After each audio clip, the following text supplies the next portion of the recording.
A gente rema contra a maré, contra todos os prognósticos.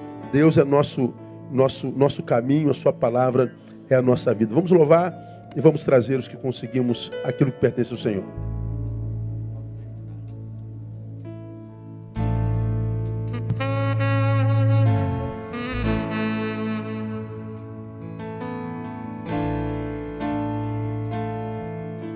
Grande é o Senhor e muito digno de louvor. Na cidade do nosso Deus, seu santo monte, a alegria de toda a terra.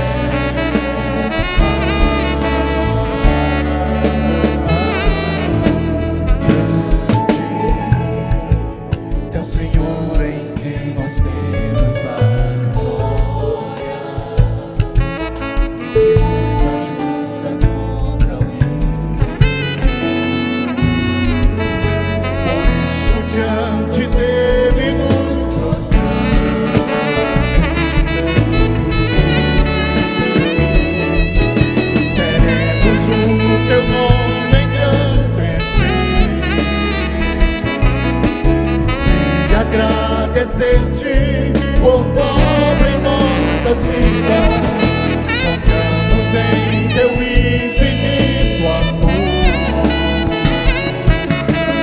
Só tu és o Deus eterno sobre toda a terra e céus.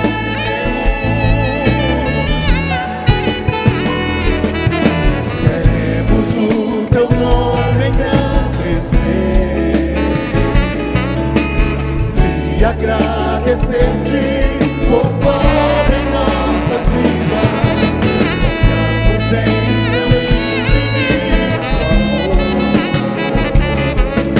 pois só tu és o Deus eterno sobre toda a terra e céu.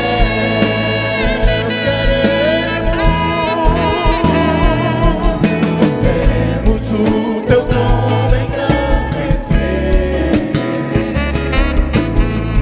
e agradecer-te por pobre em nossas vidas. Confiamos em teu infinito amor, pois só tu és o Deus eterno sobre toda a terra e céu.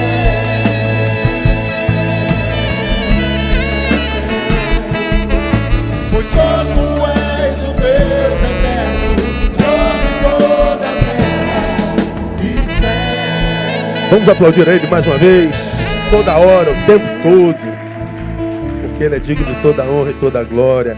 Vamos ficar em pé, irmãos.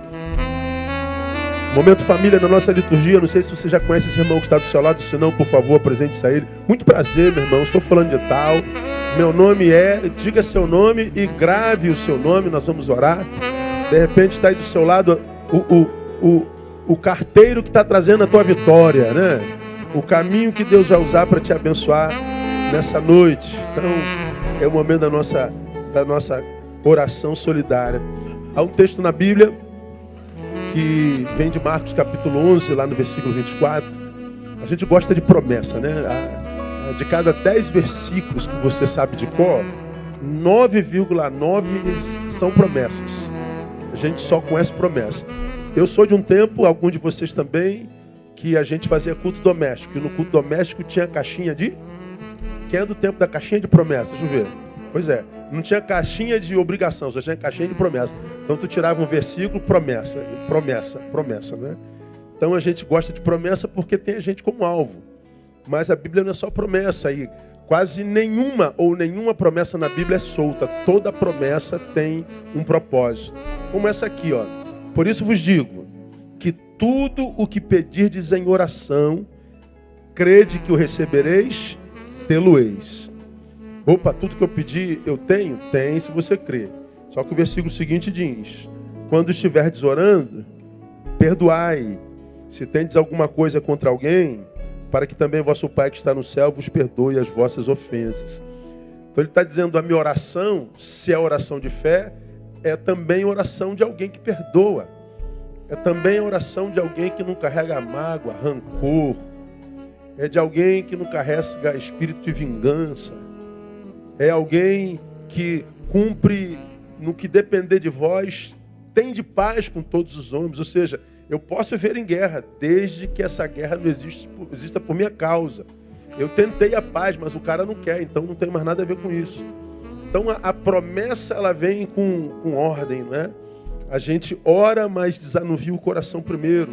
No outro evangelho, ele fala desse texto, diz: se você vir oferecer ao Senhor a tua oferta, lembrar que lá atrás tem alguém com quem você está em litígio, larga a tua oferta aqui, se reconcilia com o teu irmão, depois você oferta, porque senão a sua oferta não é recebida como oferta, como culto ao Senhor. Então a oração, ela é o caminho que a gente usa para colocar diante de Deus nossas petições. Ele diz: recebereis. Mas ele diz que se a gente tem que melhorar em algo para fazer isso, que a gente peça nessa oração para que Deus nos livre daquilo que pode impedir as nossas orações. Então a gente vai orar nesse instante. Eu queria que você fechasse seus olhos agora. Você já está de mão dada com o irmão que está do seu lado. Você já sabe o nome dele. Eu queria que você o abençoasse com a sua boca, com a sua palavra, e fizesse isso com fé mesmo, sabe? Que você fosse um canal de Deus na vida desse irmão, dessa irmã. Você pode estar segurando a mão de alguém que está profundamente enfermo, abatido, sobrecarregado, e Deus te colocou sentado do lado dele para abençoar. Deus colocou você aí sentado porque Ele quer te usar nessa noite. Ele quer te abençoar te usando.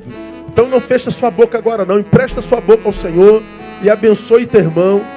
E depois, coloque as tuas causas diante do Senhor também. Deixa Deus usar você nessa noite. Abra sua boca, deixa Ele te ouvir.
Aleluia.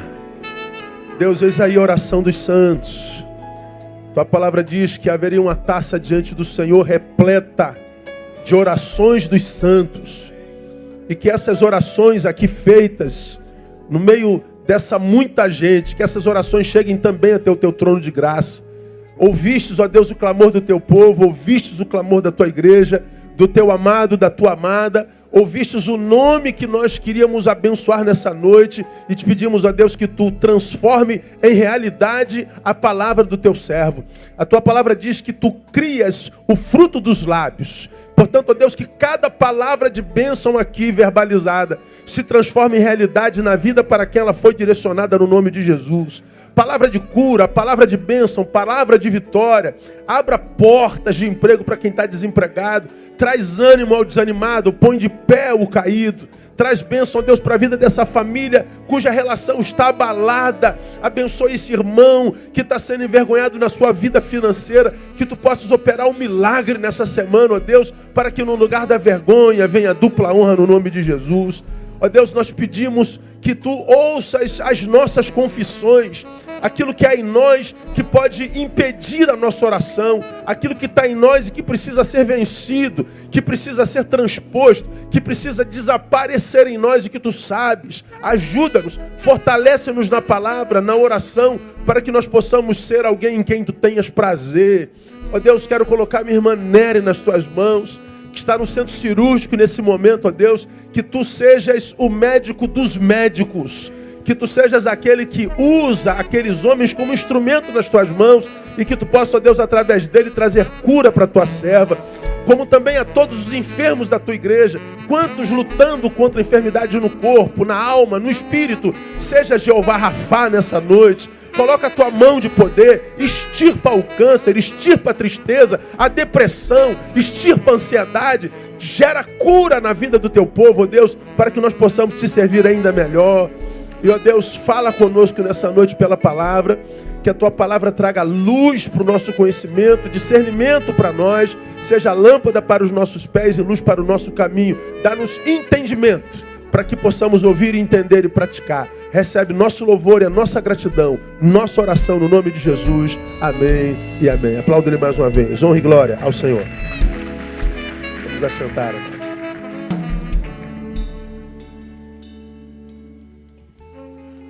2 Pedro, capítulo 1. Vamos prosseguir na nossa série. Para quem está vindo a primeira vez, nós estamos falando sobre fé fútil, imanente, transcendente na experiência religiosa. Pegamos esse texto como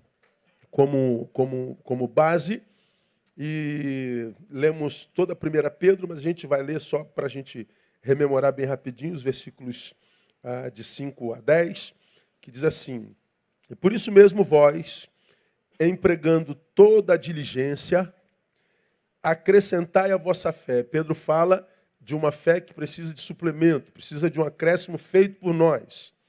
Acrescentai a vossa fé o quê? Virtude. E a virtude, ciência. E a ciência, domínio próprio. Ao domínio próprio, perseverança. A perseverança, piedade. E a piedade, fraternidade. E a fraternidade, o amor. Por que eu tenho que fazer isso, Pedro? Porque se em vós houver e abundarem essas coisas, elas não vos deixarão ociosos e nem infrutíferos no pleno conhecimento de nosso Senhor Jesus Cristo. Pois aquele em quem não há essas coisas é cego, vendo somente o que está perto, havendo-se esquecido da purificação de seus antigos pecados. Portanto, irmãos, procurai mais diligentemente fazer firme a vossa vocação e eleição. Por quê? Fazendo isto, nunca, jamais tropeçareis. Resumo do resumo. Já estamos no segundo mês de estudo. Pedro fala que fé é dom de Deus. Se você crê, crê porque Deus quis que você cresça. Vós não escolhestes a mim, eu vos escolhi a vós. Ele nos abençoa com o dom da fé. Fé é uma ação transcendente de Deus para conosco. Mas ele diz que essa fé por si só não se sustenta. Ele diz que nós precisamos acrescentar a essa fé essas coisas que nós acabamos de ler. Virtude, ciência, domínio próprio, perseverança, piedade, fraternidade e amor. Por que que essa ação transcendente de Deus tem que ser suplementada por essas coisas absolutamente humanas? Porque se em vós houver e abundarem essas coisas, não fé. A fé é. Mas se em nós houverem essas coisas que nós acrescentamos à fé, diz que, primeiro, ela não nos deixará infrutífero, ou seja, árvore que jamais alcançará a plenitude. A árvore existe para frutificar. E falamos sobre isso 2 quartas-feiras, inclusive quando Jesus diz que árvore que não dá fruto, ela é cortada e lançada no fogo. Ela nos livra da infrutividade, nos livra também da ociosidade, ou seja, da desgraça de nos transformarmos nos túmulos das nossas potencialidades. Ou seja, o potencial está aqui, o dom está aqui, a capacidade está aqui, tudo que eu preciso para a minha vida fluir, desenvolver, ascender, está aqui. Mas diz que porque não existem essas coisas na minha fé, isso tudo fica aqui como potencial não desenvolvido. E a gente passa pela vida com aquela sensação de que a gente podia estar muito melhor, fazendo muito mais, sendo muito mais, mas a gente tem a sensação de que a nossa vida não desenvolve. Nós fomos tomados por ociosidade. E no versículo 10 diz, se a gente tiver isso tudo, está dizendo, nunca, jamais tropeçareis. Ou seja, nós não viveremos interrupções de processos. Tudo que a gente começa, termina. A gente não vai ver o que acontece sistematicamente no homem moderno. Começa um monte de projeto, não termina nenhum deles. Tem que viver eternos recomeços. Gente que com 20 anos começou, está com 50 e está recomeçando de novo. E não é porque quis mudar de vida, de profissão, de nada. É porque não deu cabo do que começou em tempo algum na estância, na vida. Então a gente falou sobre isso assim, de forma bem profunda.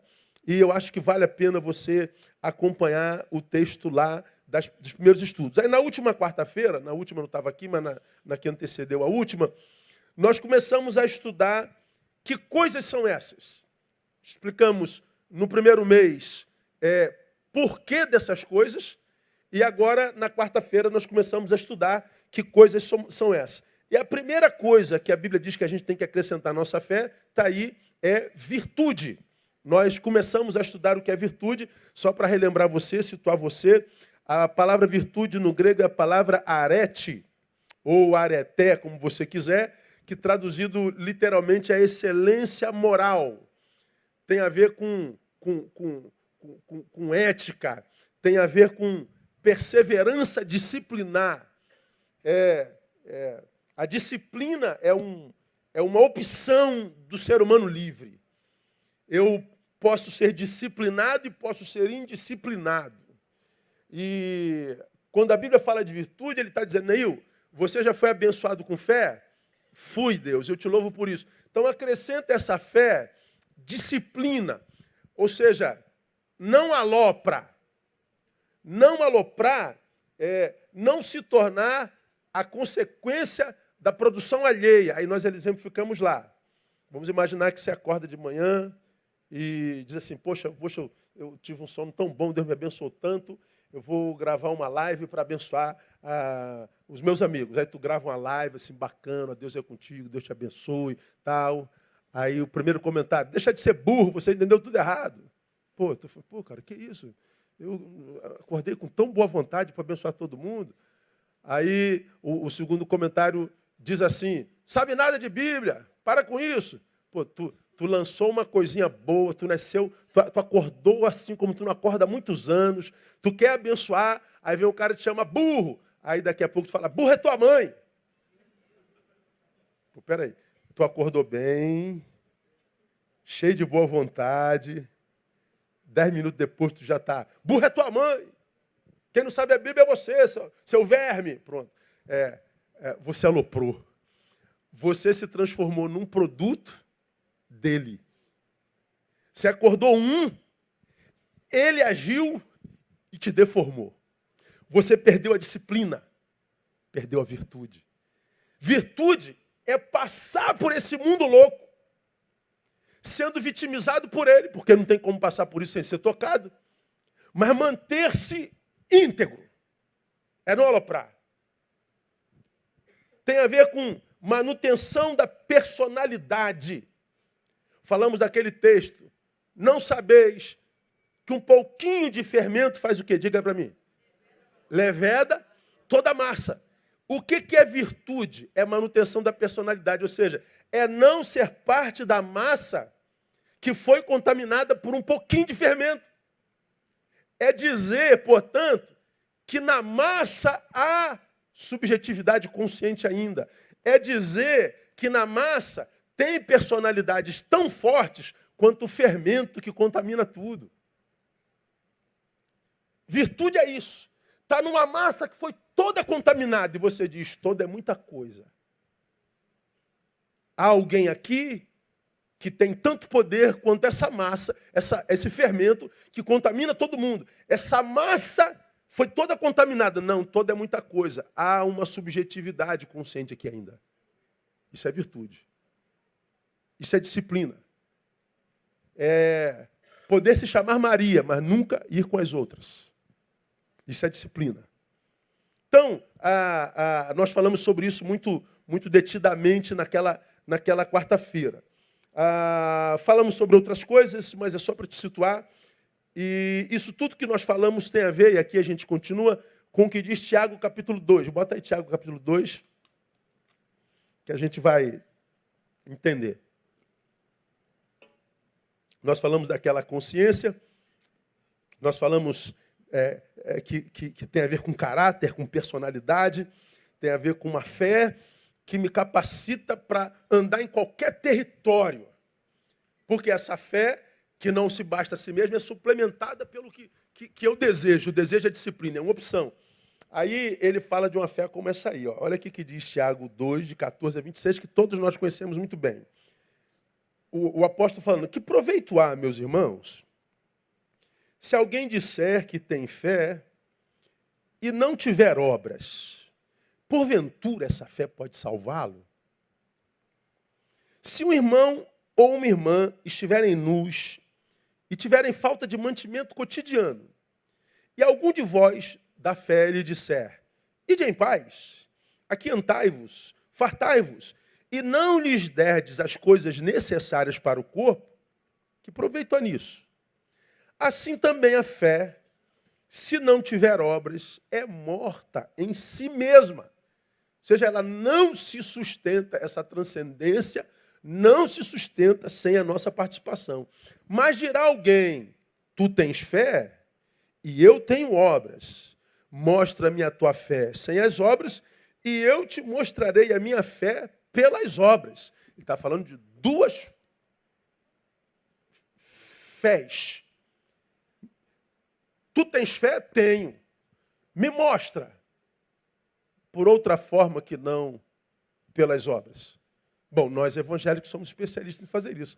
A gente acha que fé é gritaria. A gente acha que fé é cantoria. A gente acha que fé é severidade com indumentária. A gente acha que fé é a expressão dos dons espirituais. A gente acha que fé é só essa coisa que acontece na liturgia aos domingos. A gente acha que fé é essa pirotecnia litúrgica. A gente acha que fé é se desenvolver de uma espiritualidade catártica, mas que não desemboca em lugar nenhum. O Tiago está dizendo, essa fé não é a fé do Evangelho.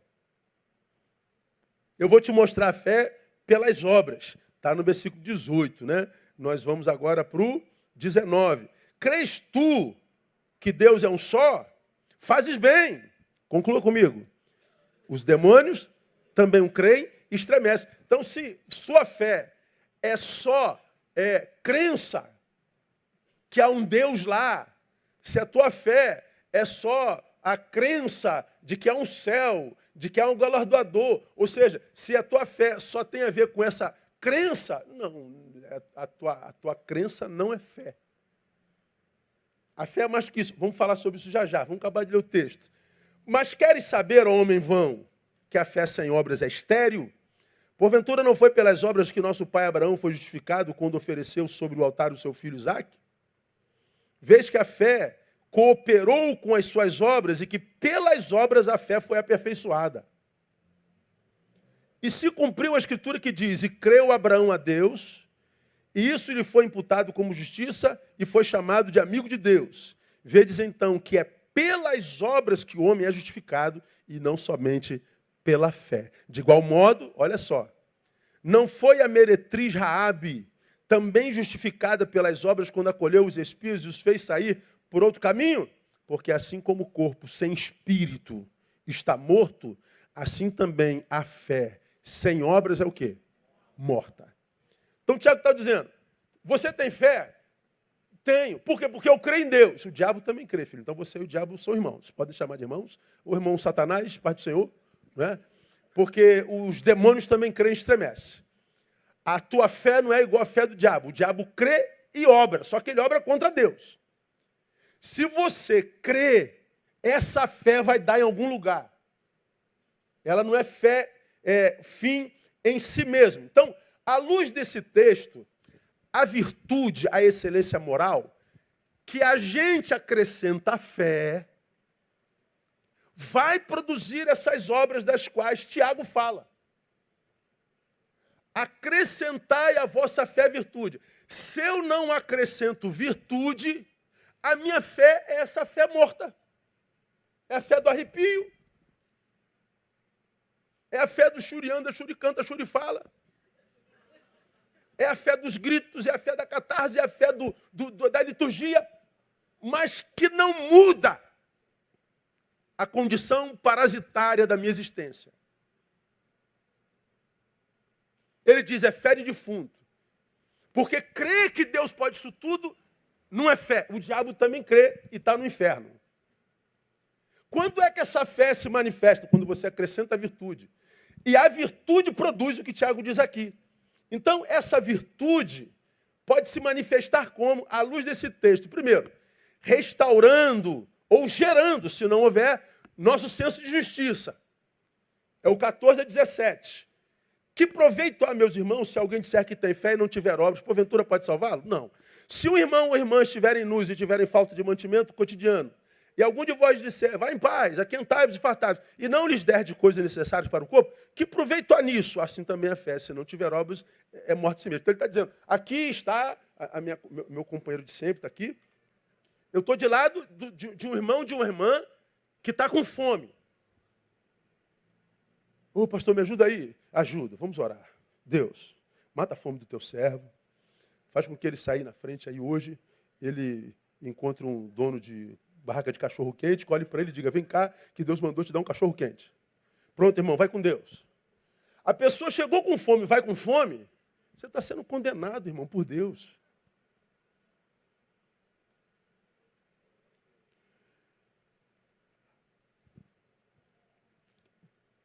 Primeiro dá comida para ele, depois ora por ele. Primeiro dá comida para ele, depois fala de Jesus para ele. Porque uma pessoa com fome não raciocina direito. Tem todas as suas possibilidades limitadas. Então, o material, diante de um necessitado, é muito mais importante do que o pão espiritual. É possível que eu fale do amor de Jesus para o faminto, e o faminto, porque com fome, não entenda desse amor e o rejeite. Aí a gente diz, está perdido. Não, não está perdido não. Perdido está você. Porque ele entenderia se você tivesse compartilhado o pão com ele. Não é essa obra que me salva, como diz Paulo aos Efésios. Mas porque eu fui salvo pela fé, eu necessariamente produzo esse tipo de obra. Não tem como alguém dizer que tem fé e ser um parasita. Ou ele não tem fé, ou ele não é parasita. Não tem jeito. Então, essa virtude que eu acrescento à fé, produz essa obra, essa relevância na minha vida, da qual se refere Tiago, portanto, porque está restaurando meu senso de justiça. Ou seja, virtude produz senso de justiça que possibilita igualdade e viabilidade existencial. Pô, se eu estou com barriga cheia, tem alguém faminto, eu devo ter comido demais. Lembro Cíntia, está lá na Itália, de repente está nos vendo aí. Defende a tesezinha dela, FRJ. Aí ela tira 10 na tesezinha dela, no final ela bota assim, provar e veja que o senhor é bom. Aí o bobão do examinador da banca ateu quer humilhá-la. Poxa, você estava indo tão bem, mas foi botar a Bíblia na tese, isso aqui é uma academia, não é uma igreja. Eu falei, mas eu não usei a Bíblia, eu só fiz um adendo ao que eu acabei de ensinar. Mas ele espizinhou. Ele não estava sozinho, ele estava acompanhado. Aí ele falou assim, se Deus fosse bom, não tinha fome na terra. É a teoria deles, né? Aí ela respondeu assim, mas o que Deus tem a ver com a fome na terra? Ele não é bom? Ele não é Senhor? Então não é para ter fome na terra. Mas Deus não tem nada a ver com a fome na terra. Há fome na terra, professor, porque a gente tem 2 pães e não divide. O culpado da fome é o Senhor, sou eu. Somos nós. Porque se cada um que tem 2 dividisse, não haveria ninguém com fome. A ideia é, como já escreveram por aí, eu tenho um pão e tem alguém do meu lado que não tem pão, então nós 2 temos meio pão. Se essa não for a filosofia do reino, não há reino de Deus ali. O que há é conversa fiada. Conversa fiada. Como nós já falamos aqui há muitos anos atrás, 2015, foi publicado no Correio Brasiliense, dados da Receita Federal, acusando que a igreja cristã brasileira arrecada 60 milhões de reais por dia. 21 bilhões ano.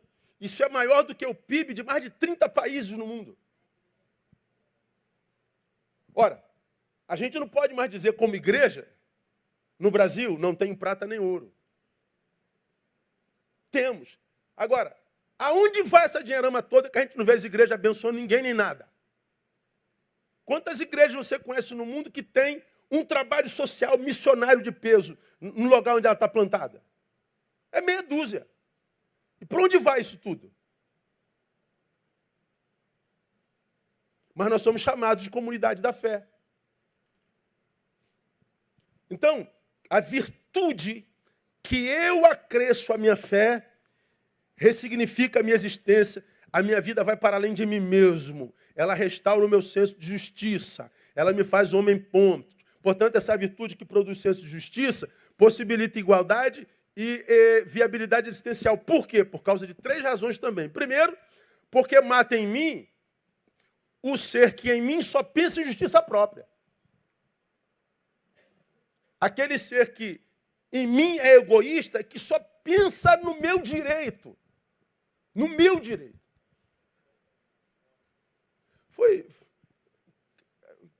Quem foi que mandou aquele videozinho do ônibus do japonês? Foi tu que me mostrou? Foi? Deixa eu ver aqui. Deixa eu ver se dá para mandar para lá. Estava anotando o sermão aí, né? Tem gente que pensa que você está na internet, fica falando mal de tu aí. Pastora, não sai da internet. Não é não. Tô nem aí. Não é não, miserável. Ela está anotando tudo. Você não estava no script, né, irmão? Não. Puxa, tu estragou meu culto todo. Aqui. Eu quero... Cadê? Como é que eu mando para lá? Vou mandar para aí, painel. Vamos ver se dá. Compartilhar. Vamos cantar um corinho enquanto isso aí. Estamos muito alegres. Jesus está aqui. Sentimos muito amor. Sentimos união. Sentimos que Jesus está aqui no nosso meio. Por isso temos paz no coração. Sentimos que Jesus está aqui no nosso meio. Por isso temos paz no coração. Vai. Essa alegria não vai mais sair. Essa alegria não vai mais sair. E Betânia.com. Não vai mais sair. Acho que foi. Vê lá, foi não. Se não for, a gente passa no ano que vem. Pronto. Vídeo bobo, mas real. Essa virtude, ela mata em mim um egoísta. Aquele que só pensa em si. Que quando a gente leva nossas causas a Deus, Deus já sabe, a causa é minha. Nós não estamos envolvidos em projeto algum. Nós não estamos interessados em problema algum. Nós estamos interessados em nada além da nossa própria história. Nós nos retiramos para nós, fomos tomados por um egoísmo crônico e não nos sentimos culpados. Por quê? Porque a gente vem para a igreja todo dia e canta uma musiquinha. Ou seja, eu estou exercitando minha fé. Não está não, irmão. Estão ensinando errado a você. A fé que é crescida de virtude me faz alguém promotor de justiça. Mata em mim um ser que em mim só pensa em justiça própria. Portanto, B, ressuscita em mim aquele sobre quem eu quero justiça e vingança. Olha só, ressuscita em mim aquele sobre quem eu quero justiça e às vezes até vingança. Porque aí o cara que não faz nada, ele se auto-justifica o tempo inteiro. Ele pega o texto e fala assim, ó, se o irmão ou irmã estiverem nus e tiverem falta de mantimento, e algum de vós disser, ide em paz, aí ele fala assim, mas eu penso o seguinte, pastor, se é irmão ou irmã está nu, está em pecado. Porque a bênção do Senhor é que me veste. A minha prosperidade vem do Senhor. Por que não falta nada na minha casa e está faltando na casa desse irmão, dessa irmã? Algum pecado. Então merece, pastor. Olha o discurso. Aí a teologia da prosperidade pegou todo mundo. O cara acha que porque tem muito, esse muito é bênção de Deus, e o outro que não tem, o quê? Um desgraçado. Então merece. Então eu não estendo a mão. Quando eu estou falando de egoísmo, eu estou falando disso aqui, ó. Olha lá. É uma besteira, mas serve.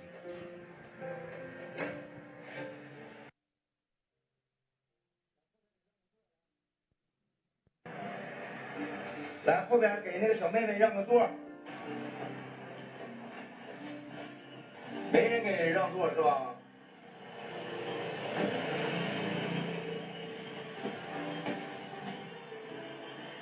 来，小妹妹跟我来，来，慢点啊。走吧走吧，没事，往前走。来，慢点，踩脚的，坐我这儿。慢点啊。谢谢啊。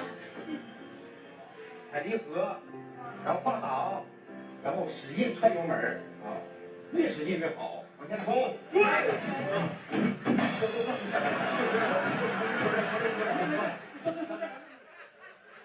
Viu como aparece um monte de lugar? Então, por causa do medo. Ou seja, sente aqui porque eu estou com medo de morrer. Eu faço por você pensando em mim. Não é evangelho. Você imagina, irmão, 61 milhões de evangélicos envolvidos em causa de justiça. Você imagina cada igreja evangélica que tem 30, uma do lado da outra, parede com parede, todas elas pensando projetos para o bairro, projeto para a rua, projeto para o idoso, projeto para a criança, projeto para a educação, projeto para tudo. Tu imagina os evangélicos se levantando com obras de justiça? Meu irmão, a gente calava a boca do inferno e botava o país de cabeça para cima. Porque não teria como jogar pedra na gente, porque contra fato não há argumento. Quem diria alguma coisa contra a igreja se a igreja fosse tão relevante? O problema é que o nosso discurso é de amor, mas o amor não vem materializado em lugar nenhum. Então é blá, blá, blá. Ressuscita em mim aquele sobre quem eu quero... Não, se está nu, deve ser pecado, pastor, então merece. Bom, se é pecado ou não, não é problema nosso. O nosso discurso é vestir o nu. Depois discute se é pecado ou não. É visitar o enfermo. Depois discute se a doença dele é castigo de Deus ou não. É dar pão ao faminto e água para o sedento. Depois discute se é pecado ou não. Por que é depois que a gente discute? Porque a gente pode estar dando pão, água, visitando e cobrindo a Jesus de Nazaré. Quando fizestes a qualquer um desses pequeninos, fizestes a mim. Nós estamos exercendo a hospitalidade. O que a Bíblia diz sobre a hospitalidade? Muitos, sem o saberem, conclua para mim, hospedaram anjos. Ou seja, eu creio que há muita gente que Deus coloca do nosso lado, nos dando oportunidade para abençoar, e esse alguém talvez seja um anjo que Deus colocou do meu lado. Mas o meu egoísmo não me permitiu percebê-lo. Aí diz que a gente está no buraco negro. Deus, faz alguma coisa. Poxa, eu mandei um anjo ontem, porque eu sabia que tu ia cair no buraco hoje, filho. Aquele anjo ia atrasar um pouquinho a vida, a tua celeridade, a tua velocidade, para que desse tempo de tapar esse buraco, mas você não notou o necessitado. É como a gente já falou aqui, né? Eu já disse que toda vez que um necessitado se ajoelha para orar ao Deus da misericórdia, Jeová Jirê, toda vez que o necessitado se ajoelha para orar a Jeová Jirê, toda vez Jeová ouve e libera a sua provisão. Só que ele não libera para o necessitado, libera para alguém. O que a gente não sabe é se esse alguém vai levar a provisão para o necessitado ajoelhado. Porque esse alguém pode ficar para ele e dizer, foi bênção de Deus. Só que tu já tinha pão, para que tu quer mais pão? Tu já tem tudo, para que tu quer mais? Para que tanta ganância? Por que tanto olho gordo? A gente vai juntando, e a gente não contribui com a mesma proporção. Então, mata em mim o ser que em mim só pensa justiça própria, ressuscita em mim aquele sobre quem eu quero justiça. Terceiro, me faz construtor de pontes e não de muros. Porque se o meu irmão, minha irmã está nua, é até possível que eu não tenha como tirar o meu para dar, mas que eu vou arrumar de um jeito para chegar lá, a gente vai. Vai. E para quem nunca teve o privilégio, irmão, de suprir a necessidade de alguém e sentir a alegria e o gozo que dá na gente de ser útil, de ser generoso. Por isso que você vê tanta gente boa nesse país, irmão, na rua, trabalhando com população em situação de rua, gente que trabalha no cárcere, gente que trabalha no hospital. Por que essa gente está lá? Médicos Sem Fronteiras, meu irmão. O cara se forma cardiologista, vai para o interior da África. Cara, tem que ter um coração maior do que o corpo. Mas por quê? Que dinheiro paga aquilo? Não é dinheiro, pastor. Se fosse dinheiro, a gente ficava no Rio trabalhando em Ipanema. É uma outra riqueza. É outra riqueza. Tu imagina a igreja tomando esse ministério de reconciliação, né? Ponte. Fazer a provisão chegar ao necessitado. Sermos o que Paulo diz, que nós somos os dispenseiros de Deus, né? Os dispenseiros são aqueles que cuidam da dispensa. Imagina se a igreja fosse mesmo a dispensa de Deus. Não tinha necessitado do nosso lado. Não tinha. Então, virtude, ela aparece em nós restaurando o nosso senso de justiça. Por que matar em mim o egoísta é importante? Por que ressuscitar aquele sobre quem eu quero justiça é importante? Por que a virtude me faz construtor de pontes e não de muros? Também por 3 razões. Primeiro, porque naquele que não busca mais sua justiça própria, foi derramado o amor de Deus de fato e de verdade. Naquele que não busca a justiça própria. Sobre ele sim é derramado o amor de Deus, porque lá em 1 Coríntios 13 diz que o amor é sofredor, bendigo, não busca o quê? Seus próprios interesses. Esse é o amor de Deus. Por que quem é batizado com o amor de Deus não busca seus próprios interesses? Porque os interesses dele já foi todo suprido pelo próprio Deus. Então, quem tem vida provida, vai viver para prover a vida de outro. Por que é importante isso? Porque naquele que ressuscitou o outro em si, foi restaurado primeiro. Você já aprendeu, a gente passa correndo. Foi restaurado o direito à filiação divina. A verdadeira filiação divina. Por que foi restaurada a verdadeira filiação divina? Porque só quando eu ressuscito em mim o irmão, é que eu posso orar Pai Nosso. Você já aprendeu aqui, não existe pai meu, nem pai teu. Deus só é pai de quem chama semelhante de irmão. Quem não pode chamar um semelhante de irmão, perdeu o direito de chamar a Deus de pai. Por isso quem se diz crente é litigioso, vive em barraco, vive em divisão, vive em rebelião, não sabe nada de Deus. Você se auto-engana.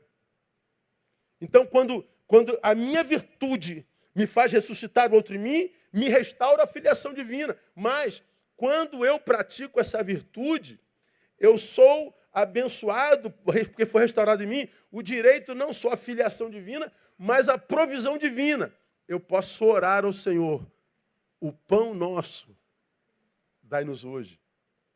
Porque pão só é pão que jamais falta para aquele que tem alguém com quem compartilhar esse pão. O pão é nosso, não é meu. Por isso não cabe egoísta no reino, né? A gente vê essa multidão de apóstatas. Deus não é bom, Deus não me ama, Deus não existe. Claro que existe, é bom, te amo, tanto é que você teve com ele tanto tempo. Só que você se egoistizou-se, né? Você diminuiu o mundo, passou para o tamanho do teu umbigo, e num mundo do tamanho do teu não cabe Deus. Agora, amplia teu mundo, bota mais gente dentro, para você ver se o Pai nosso não desce e se o pão nosso não chega. E mais, por que é tão importante? Porque a entrada na presença divina, restaura em mim a entrada na presença divina. Entrada na presença divina que possibilita a relação padrão à luz da palavra, através da qual alcançamos longevidade. Por que restaura a entrada na presença divina? Porque se eu chamo a Deus de Pai, porque eu tenho irmão, se eu não tenho carência alguma, porque o pão é nosso, eu posso viver na prática o Emanuel. O que é Emanuel? Deus conosco. Não é comigo. Quem vive para si não precisa de Deus. Deus só é Deus para gerar comunhão. Então, por que você acha, irmão, que o diabo labuta o tempo inteiro para fazer litígio entre nós, para quebrar relações. Por que ele faz semeia discórdia, maledicência? Porque em todo grupo tem sempre um filho do demônio que quebra tudo. Aquele camarada fala, meu Deus, como é que esse cara pode ser assim? Aquele grupo é maneiro, todo mundo se entende, mas tem aquele miserento que não se encaixa. Não tem no seu escritório um cara assim? Não tem na sua fábrica um cara assim? Não tem na sua igreja esse miserento? Tem. Porque tem que ter alguém para quebrar isso. Quem é? É o filho do diabo. Porque quando ele consegue matar esse irmão em mim, ele rompe a minha relação filial. Quando ele consegue matar esse homem em mim, ele vai gerar em mim necessidades e carências de toda a ordem. Não é só o pão de trigo, não. Eu vou ter carências afetivas, carências emocionais, carências profissionais, carências existenciais, vou ter carência de toda a ordem, vou ter carência auditiva, discursional, vou ter carência total, geral, de todo jeito. Agora, saber disso nem é bom para todo mundo, porque a gente gosta do milagre. Ou seja, eu continuo a porcaria de gente que eu sou e Deus faz o milagre e pum, resolveu. Pum, pá. A gente quer... E a gente acredita nisso, né? Então, por que eu digo que possibilita a relação padrão à luz da palavra? E qual é a relação padrão da palavra? Vem lá de Eclesiastes 4, 9 a 12. Olha lá. A gente usa muito isso para casamento, né? Eu tenho uns 10 sermões de casamento nesse texto aí. Melhor é serem 2 do que 1, porque tem melhor paga do seu trabalho. Pois se caírem, um levantará o outro, o seu companheiro. Mas ai do que estiver só, pois caindo não haverá outro que o levante. Também se 2 dormirem juntos, eles se aquentarão. Mas um só, como se aquentará? E se alguém quiser prevalecer contra um, os 2 resistirão. E o cordão de 3 dobra, diga para mim, não se quebra tão depressa. Ele vai falando, é melhor serem 2 do que 1, porque... Termina o texto dizendo, o cordão de 2 dobras, não, 3 dobras. É um triângulo relacional, né? Eu, ele, eu, ela e Deus. Não só 2 horizontal, não só 2 vertical, 3. Esse é o padrão relacional de Deus para nós. Não é bom que o homem esteja... Bom, somos doutores nisso. Então, a virtude restaura isso em nós. Tu imagina, irmão, todos os crentes do Brasil vivendo isso, Jesus amado. Podia botar sei lá, você podia botar quem você quisesse na presidência da República que ia dar certo, porque a igreja deu certo. Entendeu? Pode botar quem quiser. Eu não gosto do Lula, bota o Bolsonaro. Tira o Bolsonaro, bota o Lula de novo. Tira o Lula, tira os 2, bota o Temer. Tira o Temer, bota o Chapolin Colorado, vai dar certo. Porque naquele país tem uma igreja que funciona.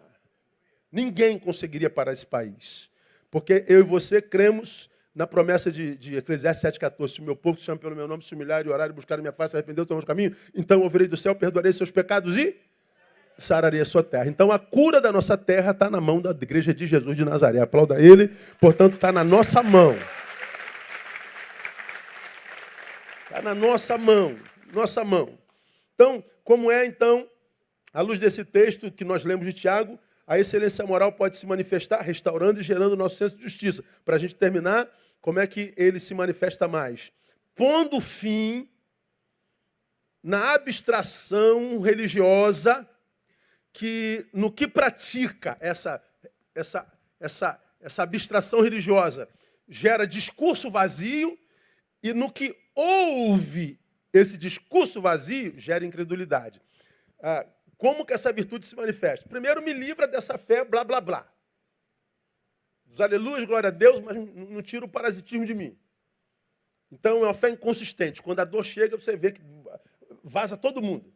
Mas também me livra de gerar um incrédulo, porque esse cara que está aqui me ouvindo falar do amor de Deus, do poder de Deus, mas ele não vê essa materialidade em lugar nenhum. Ele vai, conversa fiada, brother. Não acredito na tua fé, você é um sino que retine, você é um fanfarrão gospel. Vida parasitária, porque é abstrata, e noutro, incredulidade. A virtude nos livra disso. Por quê? Se nossa prática religiosa é abstração, sem materialidade alguma, é discursiva. É religião praticada de tal forma que gera incrédulos. Agora, a gente pode entender que a fé não é discurso de conteúdo informativo sobre Deus e transcendência. O que é fé, pastor? É um discurso sobre Deus e transcendência. Não, fé não é discurso, de maneira nenhuma. Tanto que no versículo 14, bota lá, painel, de Tiago, do livro que a gente está em Tiago, capítulo 2, diz: que proveito há, meus irmãos, olha lá, se alguém disser, discurso. Então, o que você diz sobre a sua fé, o que eu digo sobre a minha fé, não vale de nada. A fé não é discurso. Que quase todos os seres humanos dizem ter fé, todos. Somos 7 bilhões e 200 milhões de habitantes. 95% diz ter fé. Ou em Deus, ou em Alá, ou em Buda, ou no gnomo, ou na lua. Eu tenho fé. Essa fé que é abstrata, transcendente. Todavia, a gente não vê o valor prático dessa fé na vida dessas mesmas pessoas que dizem possuí-la. A gente encontra um monte de gente de fé que tem a vida como se servisse um ser que se chama tranca-rua, porque a vida dele está toda trancada. Por isso o texto diz que essa fé é fé que não salva, porque não tem nada a ver com a fé do Evangelho. A fé que salva humaniza. Restaura em mim a minha humanidade. Restaura e humaniza aquele que a experimenta. E não só restaura aquele que a experimenta, como instrumentaliza esse mesmo ser para viver a vida como um agente de justiça. Ou seja, faz dele um bem-aventurado, que é o mesmo que virtuoso. Coloca as bem-aventuranças para painel Mateus capítulo 5. Essa fé unida à virtude me faz bem-aventurado. Olha só que coisa linda, irmão, que coisa tremenda. Bem-aventurados os humildes de espírito, porque deles é o reino dos céus. Bem-aventurados os que choram, porque serão consolados. Bem-aventurados os mansos, porque eles herdarão a terra. Bem-aventurados os que têm fome e sede de justiça, serão fartos. Bem-aventurados os misericordiosos, alcançarão misericórdia. Bem-aventurados os limpos de coração, porque verão a Deus. Bem-aventurados os pacificadores, que promovem paz, porque eles serão chamados filhos de Deus. Bem-aventurados que são perseguidos por causa da justiça, porque deles é o reino dos céus. Bem-aventurados sois vós quando vos injuriarem e perseguirem e, mentindo, disserem todo mal contra vós. Bom, falem mal de nós, mas que seja mentira. Quando alguém mente a teu respeito, esse mentiroso está te abençoando, irmão. Não precisa brigar com ele. O cara falou que você é isso. É verdade? Não. Então ele está te abençoando. A única forma de um mentiroso te abençoar é mentindo a teu respeito. Isso é uma aprovação do Pai. Por isso que o que rege a nossa vida é a consciência. Agora veja só, irmãos, preste atenção. Todas as bem-aventuranças são virtudes humanas. Veja se não é. Humildade de espírito, humildade. Os que choram, ou seja, os que não perderam a sensibilidade, ainda sentem a dor do outro, da vida. Os que são mansos, ou seja, os que não se transformaram à imagem e semelhança dos seus algozes. Ele te humilhou, tu humilha também. Tu grava um videozinho dizendo, Deus te abençoe, ele te chama de burro é tua mãe, miserável. Não, você é manso. Você não é produto da produção deles. Você é produto do coração do Pai. Mas, bem-aventurados que têm fome e sede de justiça. Pastor, eu sou desesperado por ver todo mundo tendo no mínimo que eu tenho. Eu não me conformo. Pois é, bem-aventurados os misericordiosos. Os pacificadores, os que, porque praticam justiça, são perseguidos nesse mundo injusto. Tudo virtudes humanas. Essas virtudes humanas são produzidas pela fé, preste atenção, produzidas pela fé e acrescentadas a essa mesma fé quando elas são postas em prática. De onde vem, pastor, essa misericórdia? É a fé de Deus que gerou isso em mim. E quando é que isso vira virtude, que fortalece a fé? Quando essa misericórdia que eu tenho é praticada. Porque eu posso ter o poder da misericórdia e não utilizá-la. Eu posso ter o poder da mansidão e do domínio próprio e não querer usar, eu quero arrebentar todo mundo. Eu posso ter o dom de praticar justiça e optar pela indiferença. Eu posso ter o dom de limpar meu coração, mas eu gosto da coisa ruim mesmo. Ou seja, a fé gera em nós tudo isso, que a Bíblia chama de bem-aventuranças e a virtude. Isso é um presente da fé. E quando que essa coisa suplementa a fé? Quando essa coisa que a fé me deu é posta em prática. Então, a fé veio a mim e gerou tudo isso. E eu pratico tudo isso. Tudo isso alimenta a minha fé, que gera mais coisa em mim. E eu pratico essa coisa. Essa coisa alimenta a minha fé. Minha fé me fortalece cada vez mais. Quanto mais forte na minha fé, mais capacitado para viver uma vida que é como um monte de Sião, que se abala, que não se abala, mas permanece para sempre. Diga glória a Deus aí. Bíblia Sagrada. Bíblia Sagrada. Isso é fé. Agora, enquanto a gente opta por... Tive um problema na igreja, vou embora. Deus não fez o que eu queria, vou embora. Não me deram oportunidade, vou embora. Vou embora. Vai para o diabo que te carregue logo de uma vez. Porque não dá para trabalhar um Deus que a gente trabalha com essa meninice, com essa infantilidade, com esse infantilismo tolo. A fé do Cristo mata o menino em mim. Quando eu era menino, eu falava, andava, descrevia como menino. Mas quando eu cheguei a ser homem, concluam para mim, acabei com as coisas de menino. Paulo. O problema é que grande parte de nós nasce menino, morre menino. É o texto que diz outro. O temor do Senhor é o quê? O princípio da sabedoria. Tem gente que teme ao Senhor e para ali, não evolui. Quando a palavra diz, irmão, acrescentai à vossa fé virtude, fala de uma disciplina que precisa ser levada efeito por mim, porque o mundo no qual a gente vive está tentando deformar isso em nós o tempo inteiro. Porque a Bíblia diz, sede mansos. Mas não tem jeito, eu entro no carro, o cara está do lado esquerdo, eu tenho vontade de matar ele. Já falei isso aqui 1000 vezes. O que eu faço? Não dirijo. Saio mais cedo 2 horas. Eu vou orando, mansidão, deu mansidão, porque o psicopata está aqui. É assim. Porque se você produziu, principalmente na ira, vai voltar. E a gente vai encalacrando a vida todinha.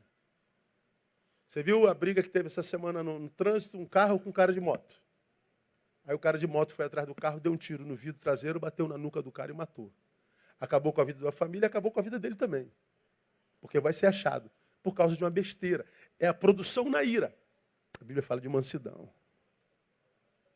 Virtude, irmão, é colocarmos a nossa fraqueza, o que tira a virtude da fé em nós, no altar do Senhor e dizer assim, Senhor, me ajuda a vencer essa desgraça que está atrapalhando a minha vida. Eu sou iracundo. Eu sou maledicente, meu Deus. Deus, eu sou frágil. Eu sucumbo diante da crítica humana. Deus, eu sou necessitado de aplauso. Deus, eu sou avarento. Deus, eu sou... O que você é, cara? Só Deus sabe, e você, o que você é. E se há em você alguma coisa que você sabe, que atrapalhe você de acrescentar a virtude à fé, começa nessa noite a mudar isso. Peça para Deus te ajudar a negar-se a si mesmo, para que o que vem por aí, e que não é pouco, não te engula. Porque, irmão, qualquer ser humano que não tenha medo de ser realista, está vendo que a gente está piorando como sociedade todo dia. A gente sempre acorda pior. A gente se supera numa calamidade pior. Aí os especialistas existenciais e da área humana não conseguem dar resposta e todos eles estão doentes também. A Bíblia está aqui, revelando tudo o que acontece e vai acontecer e por que vai acontecer. E dizendo assim, meu povo, fica na palavra, porque a despeito do que vai acontecer na terra, a minha paz vos dou. E como nós começamos hoje, a paz não é para a terra, não. A paz é para a gente. Você, por causa do sacrifício de Jesus, tem direito a essa paz. Então não se conforme com essa luta miserável que você está travando na vida, incessante, que você não sabe por quê. Acrescentai à vossa fé virtude. Porque se em vós houver abundar essas coisas, não vos deixareis infrutíferos, ociosos, e nunca jamais tropeçareis. Honra e glória ao nome do Senhor. Vamos aplaudir a Ele, vamos ficar em pé. Vamos embora. Na semana que vem, nós vamos falar sobre conhecimento. Você não pode perder. Acrescentar a vossa fé virtude, a virtude ciência. Ciência e fé dialogam. Não é ou você é cientista ou você é crente. Tem ciência na fé. Cabe. Está aqui. Acrescentar a vossa fé virtude, a virtude ciência. Ciência. Então é assim... O cristão, cara, ele tinha que ser o cara do conhecimento. O mundo tinha que consultar a igreja sobre questões existenciais, questões futuras. Mas, infelizmente, para a academia, o planeta evangélico é um planeta no qual não há vida inteligente. Por causa da forma como a gente vive, assim, completamente oposta ao evangelho, lamentavelmente. Eu sonho com uma igreja que ainda consiga sarar o Brasil na minha geração. Eu sonho, né? Não sei se eu vou ver isso não, mas sonhar a gente ainda não paga, né? Vamos orar e vamos embora. Pai, muito obrigado por essa noite. A Tua palavra é linda, Deus. Tua palavra é Tua palavra. Não podia ser de outra forma senão linda e absolutamente esclarecedora. Portanto, Deus, nos dê a graça de Isaías. Isaías disse, Deus, dá-nos ouvidos de discípulos. Nós queremos ouvido de discípulos e não de consumidores, Deus. Nós queremos ouvir, entender e reter e praticar. Não queremos ser só mais um no meio da multidão que diz que tem fé, mas é parasita. Nós não queremos ser só mais um na multidão desses 60 milhões de evangélicos, mas que não consegue salgar a rua, a própria casa. Nós queremos ser sal mesmo, Deus. Nós queremos fazer diferença. Nós queremos ter orgulho de nós. Nós queremos ser alguém que quando olha para o espelho diz, você não é perfeito, mas você é um abençoado. Você luta com as suas imperfeições e não se entrega a elas sem luta. Nós queremos ser filhos que te dá prazer, mesmo sabendo que a gente vacila, Deus. E nós te louvamos, sobretudo, porque tu sabes que a gente não pode ser perfeito. Mas a gente pode evoluir todo dia. Então nós pedimos capacidade evolutiva. Queremos ser melhores cada dia. Para a glória do Teu nome e para a nossa própria paz. Leva-nos em paz para os nossos lares. Que todos, ó Deus, todos, absolutamente todos os que aqui estão, cheguem em casa sãos e salvos.